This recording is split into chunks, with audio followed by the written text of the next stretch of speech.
அறிவோம் ஆரோக்கியம் நேயர்கள் அனைவருக்கும் அன்பான வணக்கங்கள். நான் ஸ்ரீவர்மா மருத்துவமனை மகளிர் சிறப்பு மருத்துவர் ஜெயரூபா. இந்த நாள் இனிய நாளாக அமைய என்னுடைய மனமார்ந்த வாழ்த்துக்களும் பிரார்த்தனைகளும். நீங்கள் எப்போவாது இந்த விஷயம் ஃபீல் பண்ணியிருக்கீங்களா? நானும் என் ஃப்ரெண்டும் சேர்ந்து ஒரு ஹோட்டலில் வந்து சாப்பிட்டோம். எனக்கு மட்டும் டயரி ஆகிடுச்சு. என் ஃப்ரெண்டு நல்லா தான் இருக்காங்க. அதே மாதிரி நான் எப்போல்லாம் வந்து வெளியில் சாப்பிட்றனோ அப்போல்லாம் வந்து எனக்கு ரொம்ப வயிறு வந்து உப்புசமாக வந்து இருக்குது. பட் என் கூட சாப்பிட்றவங்களுக்குலாம் அந்த மாதிரியான ஒரு பிரச்சனையே வந்து இல்லை. ஒரே வீட்டில் தான் வந்து இருக்கோம். நான் சாப்பிட்றது தான் வந்து எங்கள் வீட்டில் இருக்கவங்களும் சாப்பிட்றாங்க. பட் எனக்கு மட்டும் வந்து வயிறு சரியே இல்லை. ஸோ இது வந்து சரியான இரவு தூக்கமே வந்து எனக்கு இல்லை.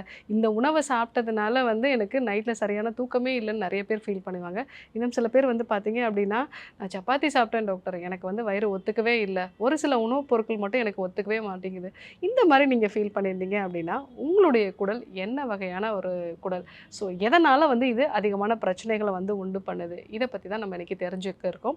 ஏன்னா ஒவ்வொருத்தரோட குடலும் வந்து ஒவ்வொரு வகையானது. இதில் பாதிப்புகள் உண்டாகும் போது தான் அது வந்து நோயாக வந்து உடலில் வருது. ஸோ நம்மளுடைய முன்னோர்கள் ஒரு விஷயம் சொல்லுவாங்க, அகத்தின் அழகு முகத்தில் தெரியும் அப்படின்னு சொல்லிட்டு. ஸோ நம்ம அகம் அப்படிங்கிறது நம்மளுடைய வயிறு, குடல் இந்த மாதிரியான உறுப்புகள். ஸோ இங்கே என்னெல்லாம் பாதிப்புகள் இருக்கோ அது நம்மளுடைய முகத்தில் வந்து தெரியும். ஸோ ஒரு வலியாக வந்து நம்ம முகத்தில் தெரியலாம், இல்லை வந்து நம்மளுடைய ஸ்கின் ஹெல்த்தாக வந்து நம்ம பார்க்கலாம். இந்த மாதிரி நம்ம குடல் எந்த வகையாக வந்து இருக்கோ அதை பொறுத்து தான் நம்மளுடைய நோய்களும் வந்து உருவாகுது.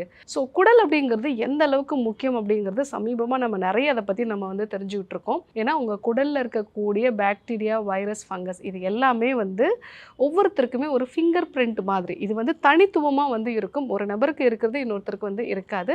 அதே சமயத்தில் வந்து அம்மாவுக்கு இருக்கிறது குழந்தைக்கு வந்து வரதுக்கான வாய்ப்புகள் நிறைய இருக்குது. ஏன்னா அந்த வஜைனல் டெலிவரி நடக்கும் பொழுது. ஆனால் இன்றைக்கு நிறைய வந்து நம்ம சிசேரியன் மாதிரியான பிறப்புகள் வந்து இருக்கும் பொழுது நம்மளுடைய என்விரான்மெண்ட்டில் இருக்கக்கூடிய பாக்டீரியா, வைரஸஸ் தான் முதல்ல நம்மளுடைய குடலுக்குள்ளே வந்து போகுது. இதுதான் இன்றைக்கு நிறைய மெட்டபாலிக் டிசார்டர் வர்றதுக்கான காரணமாக இருக்குது. ஸோ நம்ம குடலில் இந்த பாக்டீரியா, வைரஸஸ் வந்து தேவையான அளவு வந்து இருந்தது. கிட்டத்தட்ட 400 கோடி வகையான பாக்டீரியா, வைரஸஸ், ஃபங்கஸ்லாம் வந்து இருக்குது.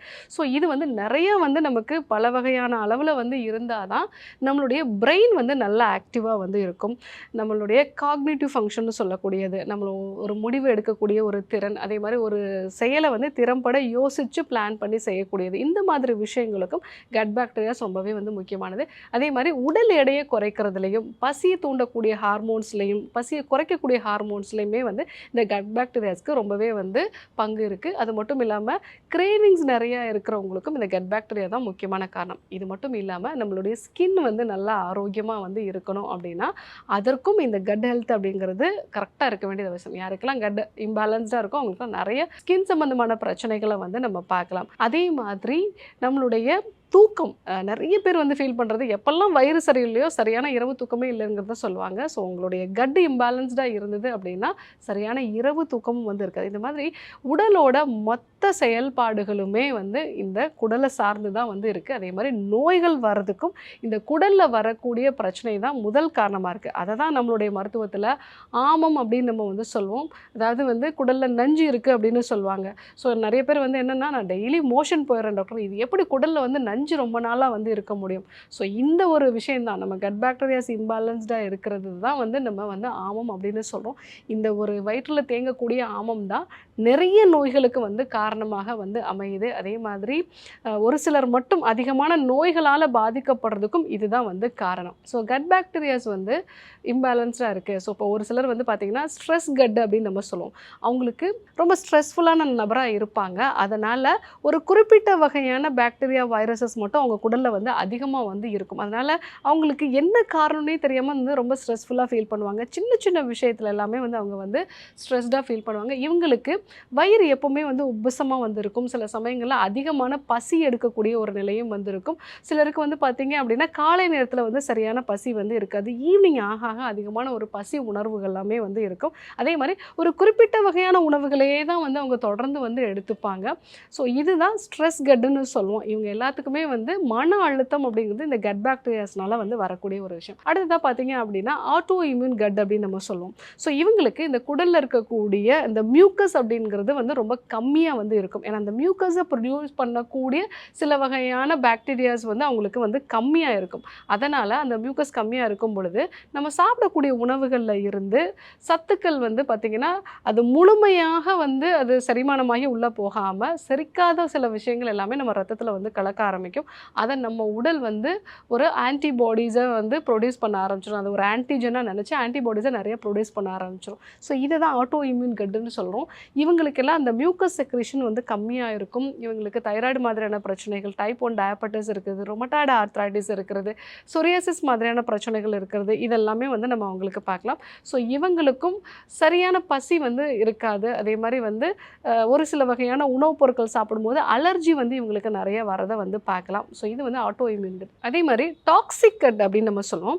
ஸோ இவங்களுக்கெல்லாம் ஸ்கின் சம்பந்தமான பிரச்சனைகள் அதிகமாக வந்து இருக்கும். இவங்களுக்கு ஒரு குறிப்பிட்ட வகையான பாக்டீரியாஸ், வைரஸஸ் வந்து அவங்க வயிற்றில் பகுதியில் வந்து அதிகமாக இருக்கும். அதனால் வயிறு எப்போவுமே வந்து முழுமையாக செரிமானம் ஆகாமல் நிறைய டாக்ஸின்ஸ் வந்து நம்மளுடைய கல்லீரலில் வந்து சேமிக்கப்படும். அதனால் தோலில் வந்து பருக்கள் வந்து உருவாகிறது, தோலில் வந்து வறட்சி தன்மை வந்து உருவாகிறது, முடி கொட்டுறது, அவங்களுடைய நகங்கள் எல்லாமே வந்து ரொம்ப பிரிட்டில், அதாவது வந்து ஈஸியாக உடையக்கூடிய ஒரு தன்மை வந்து இருக்கிறது. ஸோ இதுதான் வந்து டாக்ஸிக் கட்டுன்னு நம்ம சொல்லுவோம். இது எதனால் வரும் அப்படின்னா, நம்ம சாப்பிடக்கூடிய உணவுப் பொருட்களில் நிறைய ப்ரிசர்வேட்டிவ்ஸ் வந்து இருக்குது. அதே மாதிரி வந்து நம்ம போடக்கூடிய சில மேக்கப்லையோ இல்லை வந்து நம்ம சில ஹார்மோன் சேர்ந்த உணவுகள்லாம் வந்து நம்ம எடுத்துக்கிறோம் அப்படின்னா அதனாலேயும் நம்ம வந்து அந்த கட் பாக்டீரியாஸ் இம்பாலன்ஸ் ஆகி டாக்ஸிக் கட் அப்படிங்கிற ஒரு நிலை வந்து இருக்கும். அடுத்ததாக வந்து பார்த்திங்கன்னா சிலருக்கு வந்து ஹார்மோன் ரிலேட்டடான கட் ப்ராப்ளம்ஸ் வந்து இருக்கும். ஸோ இவங்களுக்கு வந்து அவங்க உடம்புல இந்த ஹார்மோன்ஸை பேலன்ஸ்டாக வச்சுக்கொள்ளக்கூடிய சில கட் பாக்டீரியாஸோ வைரஸஸ் வந்து ப்ராப்பராக வந்து இருக்காது. ஸோ அதனால் என்னாகும் அப்படின்னா அவங்களுக்கு பிசிஓடி மாதிரியான பிரச்சனைகள், அதே மாதிரி ஃபைப்ராய்டு மாதிரியான பிரச்சனைகள், இந்த மாதிரியான தொந்தரவுகள் எல்லாமே வந்து அவங்களுக்கு அதிகமாக வந்து இருக்கும். ஸோ ஒரு சில பேருக்கு வந்து பார்த்திங்க அப்படின்னா ஸோ அவங்களுக்கு செரிமானமே வந்து ரொம்ப கஷ்டமாக வந்து இருக்கும். இவங்களுக்கு டைஜஷன் ரிலேட்டடான கட் இஷ்யூஸ் அப்படின்னு நம்ம வந்து சொல்லுவோம். இவங்களுக்கு ஒரு குறிப்பிட்ட வகையான உணவுகளை செரிக்கக்கூடிய கட் பாக்டீரியாஸ் மட்டும்தான் அவங்களுக்கு வந்து இருக்கும். ஃபார் எக்ஸாம்பிள் வந்து ஒரு கொழுப்பு சம்மந்தமான உணவுகள் சாப்பிட்டாங்கன்னா அவங்களுக்கு சரியாக வந்து செரிக்காது. அதே மாதிரி கொஞ்சம் நேரம் தவறி சாப்பிட்டாலும் வந்து அவங்களுக்கு சரியாக வந்து செரிக்காது. எப்பவுமே கோபப்படக்கூடிய ஒரு நபராக வந்து ஒரு மாதிரி இரிட்டேட்டடாகவே வந்து இவங்க இருப்பாங்க. ஸோ இவங்களுக்கு வந்து பார்த்திங்க அப்படின்னா கட்டு வந்து எப்பவுமே வந்து அந்த செரிமானத்துக்கு ஏற்ற மாதிரி அந்த பாக்டீரியா வைரஸஸ் வந்து இவங்களுக்கு வந்து குறைவாக வந்து இருக்கும். இது வந்து டைஜஷன் ரிலேட்டடான கட் இஷ்யூஸ் நம்ம வந்து சொல்லுவோம். ஸோ இந்த மாதிரி நபருக்கு நபர் வந்து இது மாறுபடும். அவங்க உடல் வாதமா, பித்தமா, கஃபமா அப்படிங்கிறத பொறுத்தும் இந்த விஷயங்கள் எல்லாம் வந்து நம்ம பார்ப்போம். ஸோ ஏன்னா இந்த விஷயங்கள் தான் உங்களுக்கு நோய்களே வந்து உருவாக்குது. நிறைய பேருக்கு இந்த ஆட்டோ இம்யூன் டிஸார்டர்ஸ் வர்றதுக்கு, இதே மாதிரி வந்து ஸ்கின் சம்பந்தமான பிரச்சனைகள் வந்து வர்றதுக்கும் இது ஒரு முக்கியமான காரணமாக இருக்குது. மிக முக்கியமாக ஸ்ட்ரெஸ். இந்த ஒரு விஷயம் இன்றைக்கு நம்ம சாப்பிடக்கூடிய ரெடி டு ஈட். ஸோ நிறைய நம்ம வந்து பீஸா, பர்கர் எல்லாமே வந்து இன்றைக்கு ப்ரிசர்வேட்டிவ் சேர்ந்த விஷயங்களை நம்ம எடுத்துக்கும் போது இதுவும் ஸ்ட்ரெஸ்ஸுக்கான முக்கியமான காரணமாக வந்து இருக்குது. ஸோ ஒரு நோய் வருது அப்படின்னா உங்கள் குடல் எந்த வகையான ஒரு குடல் அப்படிங்கிறத அதனுடைய டைப் பற்றி நீங்கள் தெரிஞ்சுக்க வேண்டியது அவசியம். அப்போ தான் அந்த வகையான உணவுப் பொருட்களை வந்து நீங்கள் எடுத்துக்கும் போது நோயிலேருந்து முழுமையாக விடுபட முடியும். இது எல்லாத்தையுமே வந்து நம்ம சரி பண்ணுறதுக்கு தான் நம்மளுடைய முன்னோர்கள் சொன்ன ஒரு தீர்வு என்ன அப்படின்னா, ஒவ்வொரு 4 மாதத்துக்கு ஒரு முறையும் நீங்கள் பேதிக் மருந்து வந்து எடுத்துக்கோங்க. ஸோ அந்த மாதிரி எடுத்துக்கும் போது அன்றைக்கு மோர் வகையான உணவுப் பொருட்களை வந்து நம்ம எடுத்துக்க சொல்லுவோம். ஏன்னா அதில் இருக்கக்கூடிய ப்ரோபயாட்டிக் மீண்டும் நல்ல பாக்டீரியா வைரஸஸை நம்ம குடலில் வந்து அதிகப்படுத்தும்.